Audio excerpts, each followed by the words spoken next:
Throughout the nation and all over the world, we are hearing more and more reports about gender and how it is changing.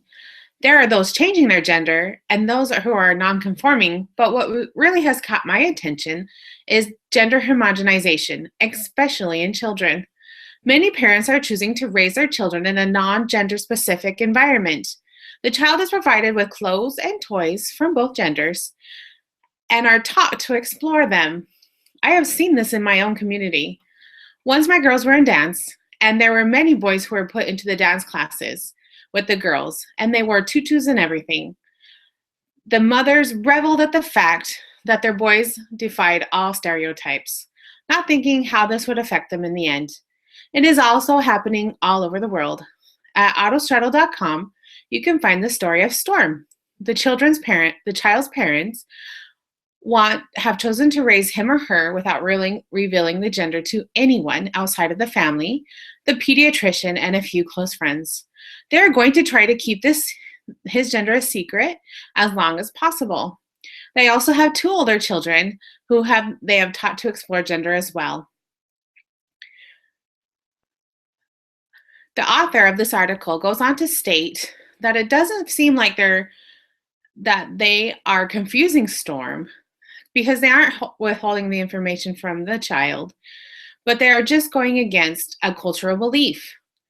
And I asked myself, is gender really a cultural belief? If we read A Family of Proclamation to the World, there is a powerful statement that answers this question perfectly. It states, and I quote, "All human beings, male and female, are created in the image of God. Each is a beloved spirit, son or daughter of a heavenly parent, and as such, each has a divine nature and destiny. Gender is an essential characteristic of individual, premortal, mortal, and eternal identity and purpose." This, end quote. This is so clear, and yet it is being confused in the name of gender, identity, and rights.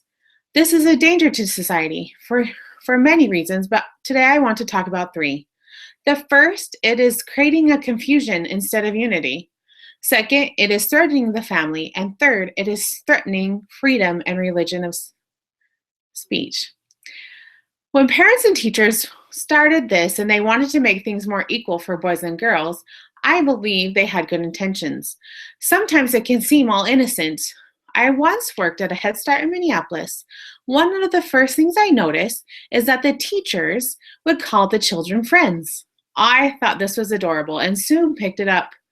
I found out the true meaning at my first administrative meeting, where the director was boasting of how her center was like the European centers and had gender with their gender ideals. She had removed all gender stereotypes, all gender clothing, specific clothing and toys. And she couldn't be happier. And even though it seems innocent enough, it is causing a problem. By trying to unify the genders, we are causing the opposite effect. New genders are surfacing, and what and who we are is no longer based on biology, but on feelings.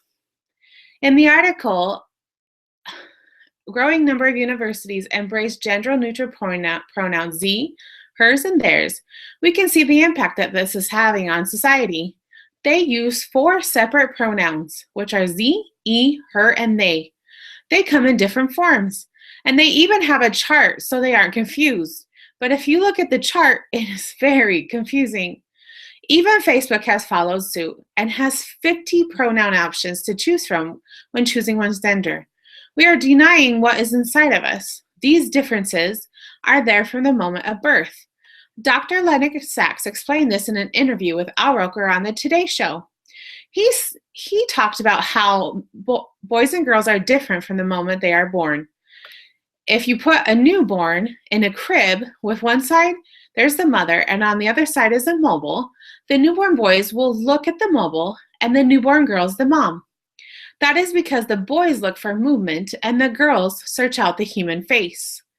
These differences are hardwired in us from the moment of birth, and by trying to deny them, we are stealing what makes boys and girls different. By putting aside these differences, we are denying what makes them great. We are also creating a society that believes there is no difference between men and women. This is hurting the family because this belief that a mother and father are essential is no longer a core belief.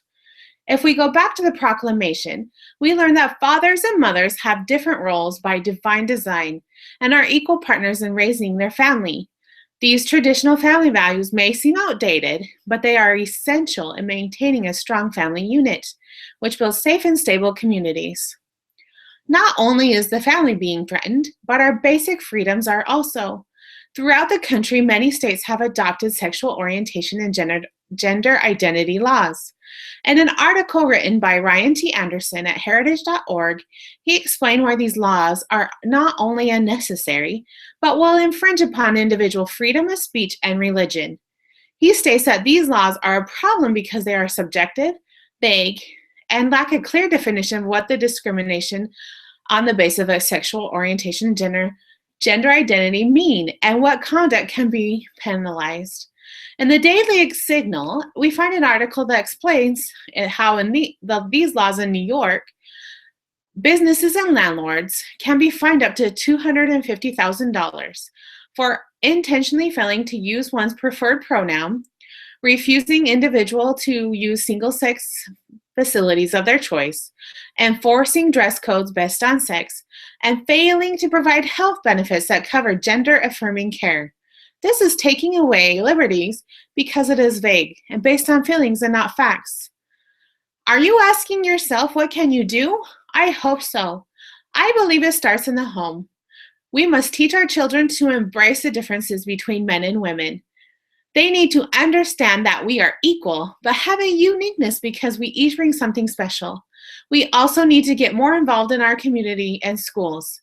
We should be aware of what the curriculum is that is being taught so we can support it or help get it changed. If we know it, then we can also correct it with our children.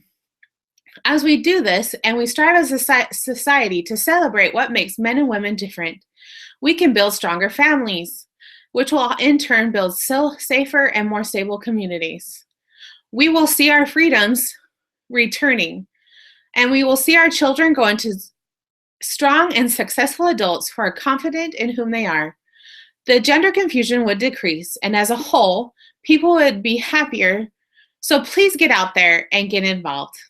Thank you.